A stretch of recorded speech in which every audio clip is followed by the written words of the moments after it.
Assalamualaikum warahmatullahi wabarakatuh.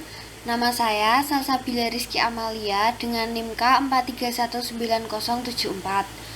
Di sini saya akan mempresentasikan mengenai adaptasi bunga anggrek atau Orchidaceae.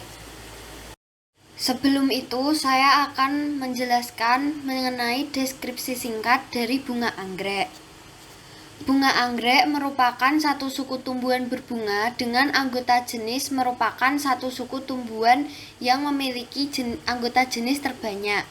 Jenis-jenisnya tersebar luas dari daerah tropika basah hingga wilayah sirkumpolar, meskipun sebagian besar anggotanya ditemukan di daerah tropis.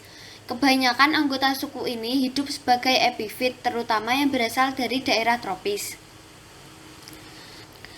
Bunga anggrek memiliki warna bunga yang beragam dan cantik.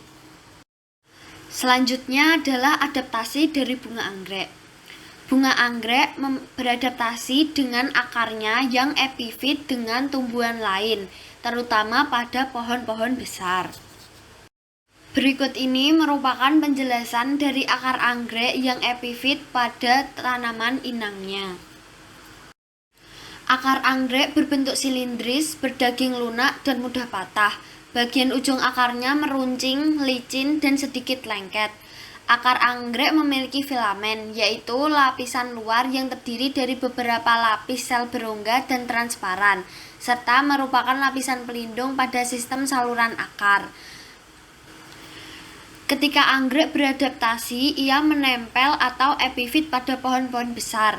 Anggrek epifit ini tidak menyerap nutrisi dari pohon inangnya, melainkan melakukan proses asimilasi sendiri dengan cara menyerap nutrisi di udara dengan menggunakan akar udaranya. Terdapat dua macam akar yang dimiliki oleh anggrek, yaitu akar yang berfungsi untuk melekat atau akar lekat, dan akar udara yang berfungsi untuk menyerap nutrisi dari embun dan udara di sekitarnya. Gambar di samping merupakan gambar penampang melintang dari akar anggrek. Bagian yang ditunjukkan huruf C merupakan korteks dan bagian yang ditunjuk huruf V merupakan filamen. Akar anggrek memiliki diameter yang kecil karena berhubungan dengan kemampuan mendapatkan nutrisi dan air. Nutrisi dan kandungan air yang terbatas menyebabkan akar anggrek memiliki diameter kecil agar nutrisi ini langsung dapat diedarkan pada bagian tumbuhan yang lain. Selanjutnya adalah filamen dari akar anggrek.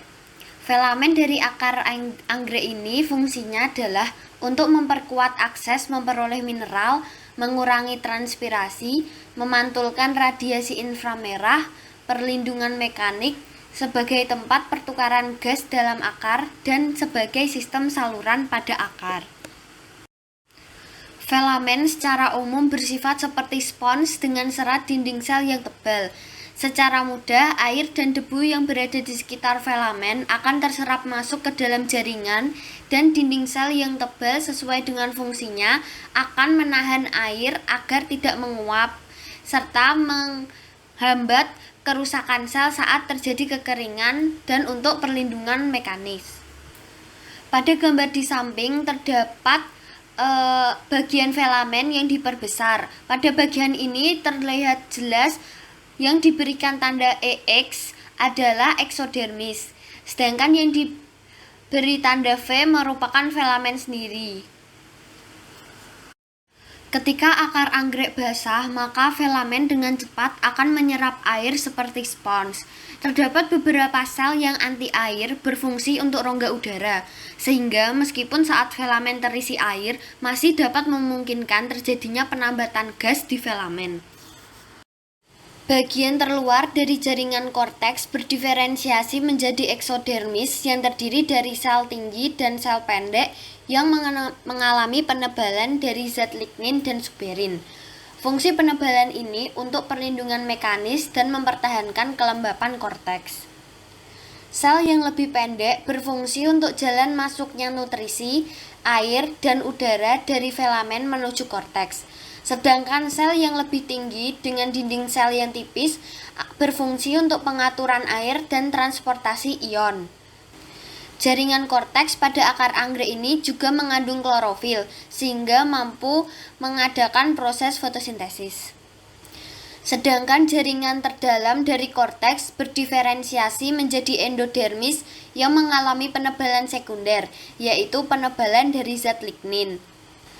Jaringan pengangkut pada akar anggrek berada pada sisi dalam jaringan parenkim dengan susunan xilem dan flom yang menyebar. Sesuai dengan fungsinya masing-masing, sel xilem berada di dekat endodermis untuk fungsi mengedarkan air dan mineral. Pada gambar sebelah bawah di samping terdapat korteks.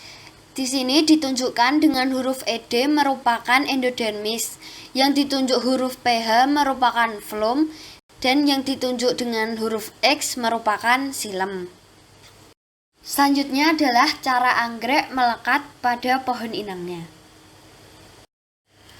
Pohon yang mampu menjadi inang atau tempat tumbuh anggrek adalah pohon dengan kriteria batang pohon inang yang rata, kasar atau kulitnya terkelupas dan sedikit retak, sehingga banyak debu yang menempel pada batang pohon tersebut.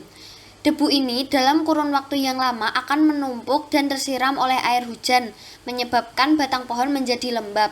Kondisi yang demikian cocok untuk pertumbuhan anggrek epifit. Kebanyakan anggrek tropis ditemui hidup menempel di pohon lain secara epifit, artinya ia menumpang, tapi ia tidak memiliki hubungan dengan inangnya dan hanya sebatas menumpang. Inang untuk anggrek tidak hanya pohon besar saja, namun anggrek juga dapat ditanam melalui serabut kelapa ataupun arang, seperti gambar di bawah ini. Sekian penjelasan dari saya. Terima kasih. Wassalamualaikum warahmatullahi wabarakatuh.